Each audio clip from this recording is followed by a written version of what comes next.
Imaginez en fait que après l'assassinat de mes parents, l'assassinat raciste, on en retirait des leçons et que finalement on va enfin, peut-être que finalement leur mort servira à quelque chose et que on va réellement prendre cette question du racisme au sérieux.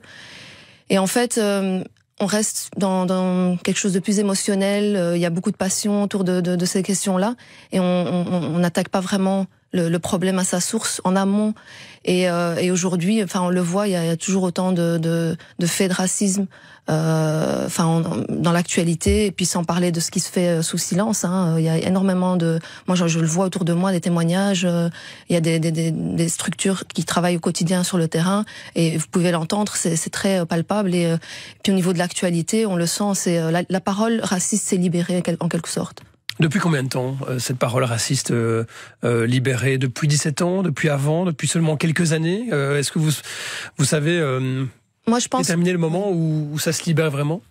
Moi, je pense que c'est quelque chose d'ambiant et qui à un moment ou à un autre s'exprime de manière forte.